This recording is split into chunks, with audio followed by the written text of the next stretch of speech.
Acara ini dipersembahkan oleh Kembali lagi di Jendela Pemirsa, masih bersama Dr. Abdullah Syahab SPKJ dari Rumah Sakit Muhammad Hussein Palembang dan masih membahas mengenai kesehatan jiwa untuk semua, investasi lebih besar dan akses lebih luas untuk semua di mana saja.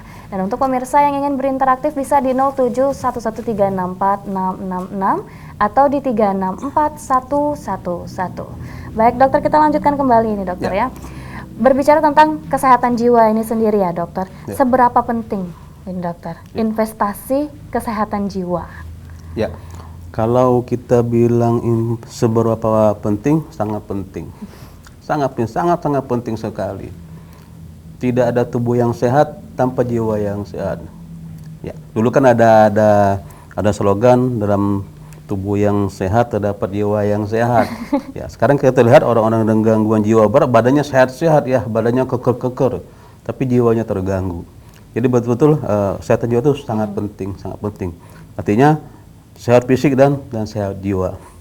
Oke, sesuai dengan tema global tentang kesehatan jiwa ya, kesehatan jiwa untuk semua ya. Artinya gangguan jiwa itu bukan menyerang orang-orang dengan usia dewasa ya atau remaja. Tetapi gangguan jiwa itu sekarang banyak variannya, banyak jenisnya ya. Jadi mulai dari anak-anak, dari usia dini, kemudian remaja, dewasa dan lanjut usia ya. Sering kita temui orang-orang dengan gangguan jiwa. Contoh kalau untuk yang usia dini ada namanya gangguan pemusatan perhatian, ya ada autisme, ya enggak itu. Kemudian gangguan disebabkan oleh pemakaian narkoba barangkali, ya enggak. Zaman pandemi ini ada cemas, ada depresi. Oke. Untuk gangguan jiwa seperti ini kita perlu kesadaran kita semua, ya masyarakat di mana keluarga tersebut tinggal. Sering kita dapatkan ada keluarga dengan anggota keluarga yang mengalami gangguan jiwa, ya. Kadang-kadang lingkungan tempat tinggalnya menolak. Kami tidak mau menerima orang ini karena dia gangguan jiwa. Nanti kami terganggu. Kalau bisa dia tidak usah tinggal di sini. Kesannya mau diusir dari lingkungan tempat tinggalnya. Itu saya pikir jangan seperti itu ya, kasihan mereka ya. Tidak ada satu orang pun atau keluarga pun yang mau anggota keluarganya mengalami gangguan jiwa. Jadi kita sebagai anggota masyarakat ya di kampung tersebut, penduduk setempat, harus mempunyai suatu empati ya. Harus bersama-sama. Makanya investasi lebih besar untuk semua. Artinya dari lingkungan tempat tinggal sampai yang lebih besar, lebih luas lagi, yaitu negara. Ya. Baik. Dokter, kalau untuk gangguan untuk gangguan jiwa ini sendiri dokter, ini dimulai dari bisa terjadinya ini dari umur berapa ini dokter? Kalau umpamanya gangguan jiwa itu kan yang saya bilang tadi kan tidak mengenai faktor usia ya. Bisa yang dari usia dini, ya remaja, dewasa sampai saya bilang saja. Jadi kita tidak bisa menentukan kapan mulainya. Ya. Tapi biasanya sih mulai pada usia dewasa muda biasanya, dewasa muda. Antara umur sampai mulai umur antara 20 sampai 40 tahun. Itu yang mulainya. Tapi ada juga sebelum usia 20, ada yang di atas usia 40. Oke, baik. Berarti memang tidak menutupi umur, usia berapapun bisa terjadi berarti. Betul. Dokter ya. Oke, baik. Dokter, kalau di tengah pandemi seperti ini dokter, apakah investasi kesehatan mental meningkat ini dokter? Ya, sebetulnya kalau umpamanya kita ngomong soal pandemi memang banyak sekali orang-orang yang mengalami gangguan cemas ya. Karena ada khawatir berlebihan, takut tertular. Ya, bisa gangguan cemas yang sering kita dapat atau gangguan depresi ya. Contohnya yang biasanya olahraga, nggak boleh ngumpul-ngumpul, physical distancing, aduh bingung dia ya nggak. Yang biasanya jalan-jalan ke mall nggak bisa lagi, nggak bisa rame-rame, keramaian karena takut tertular. Lama-lama kan jadi tertekan dia. Atau gangguan cemas, lihat berita ini, nanti pindah lagi, selalu mencari informasi, lama-lama tambah cemas.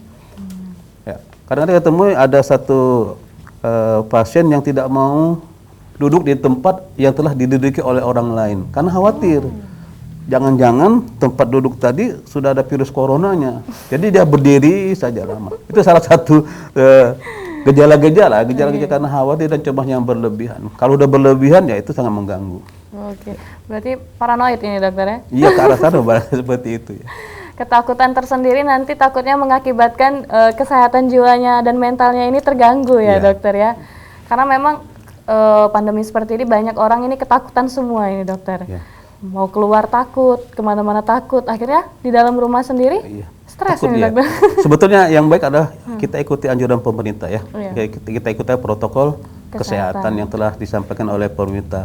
Kalau kita mudah-mudahan kalau ikuti protokol kesehatan tersebut dengan baik dan benar, ya mudah-mudahan insya Allah kita terbebas ya, walaupun tidak terbebas sama sekali. Kalau mudah-mudahan kalau ikut protokol, mudah-mudahan kita agak safe ya, agak aman. Ya. Baik, dokter, kalau berbicara tentang investasi kesehatan nih dokter, banyak investasi lainnya, tapi ini investasi kesehatan jiwa ini dokter ya. Nah ini bagaimana dokter? Mungkin banyak orang yang belum mengetahui investasi kesehatan jiwa itu gimana sih? Itu apa sih? Nah itu bagaimana itu dokter? Sebetulnya kalau kita ngomong soal investasi, artinya bukan hanya dalam bentuk materi ya, Benar. materi, artinya perhatian dari kita semua ya, dari masyarakat terkecil, dari keluarga, RT, lurah, barangkali ya, ujungnya pemerintah ya nanti. Karena orang dengan gangguan jiwa kalau dia sudah melalui suatu fase perawatan ya, artinya setelah dirawat dia butuh suatu mungkin suatu kegiatan, satu pekerjaan ya. Ini yang harus kita pikirkan. Karena ada satu stigma kalau dia umpama sudah mengalami gangguan jiwa, semua orang menolak ya. Untuk menambah dia sebagai pegawai, udah gangguan jiwa, ditolak. Nah, ini harus kita pikirkan bagaimana caranya supaya orang-orang dengan gangguan jiwa ini setelah mereka menjalani perawatan, menjalani pengobatan, mereka bisa ya diberdayakan, mereka bisa bekerja. Ada beberapa kasus yang cukup baik karena dia bekerja, dia punya kebun ya, sudah selesai dirawat dia bisa bekerja di kebunnya, itu lebih baik. Dan kita pikir adalah pasien-pasien yang setelah menjalani pengobatan, menjalani perawatan, tapi dia tidak punya pekerjaan. Itu yang harus kita pikirkan ya. Peran pemerintah sangat penting di sini. Oke, berarti memang peran pemerintah, keluarga, lingkungan ini memang sangat penting ini dokter. Betul, ya. Betul. Apalagi di tengah pandemi seperti ini memang banyak sekali mungkin ada yang di PHK. Ya. Sulitnya memang mencari pekerjaan sekarang, memang lagi masa sulitnya ini dokter ya. Jadi memang kesehatan jiwa ini mungkin banyak orang-orang yang sedikit mungkin ada depresi ringan ya dokter ya. Jadi memang harus saling menguatkan ini dokter. Saling menguatkan, saling berempati barangkali. Benar. Ya, berempati. Jadi memang harus mencari kesibukan mungkin ini dokter ya. Seperti Bercocok tanam mungkin dokter.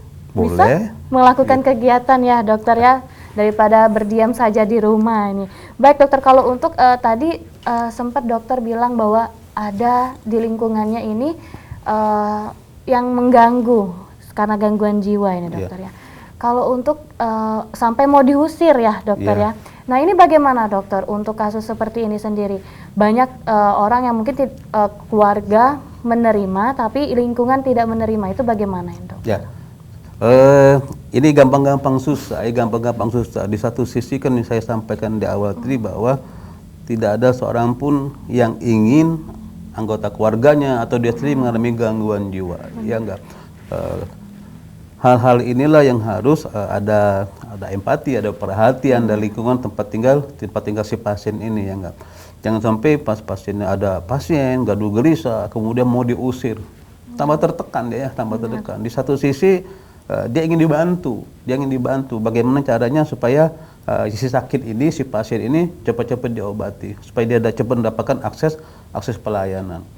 Udah dia mau berobat, memikirkan pengobatan, di satu sisi mau disingkirkannya mau diusir dari tempat tinggalnya. Itu betul-betul menjadi suatu beban untuk dirinya. Sampai dia bingung, dia bilang kepada kita, gimana dokter? Kita ini tidak mau seperti ini, tapi penduduk setempat tempat kami tinggal di kampung mau mengusir kami. Nah, jadi inilah yang harus kita dukung sepenuhnya. Kalau ada pasien, ada orang sakit di tempat tinggal kita sama-sama kita bantu.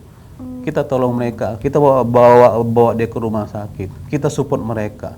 Ya, minimal perhatian minimal perhatian. Ya. Jangan sampai ya dapat tekanan lagi ya, jadi tambah bingung.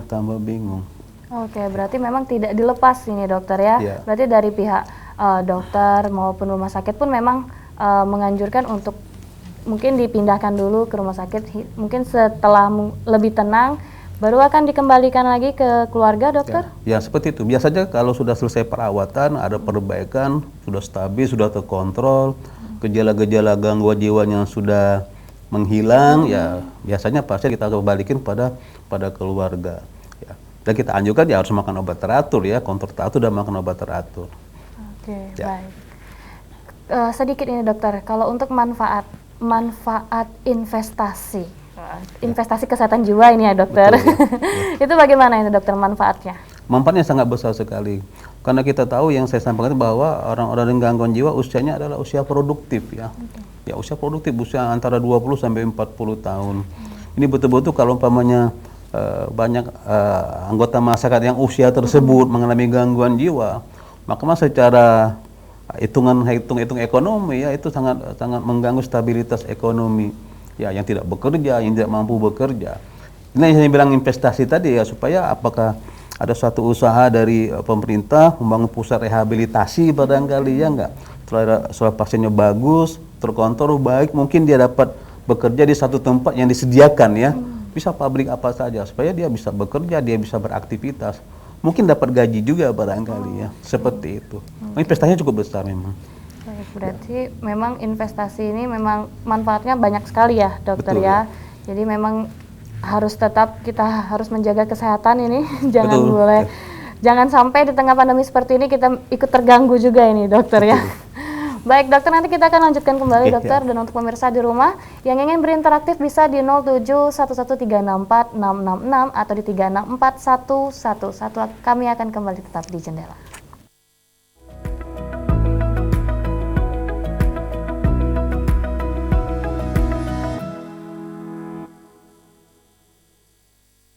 Acara ini dipersembahkan oleh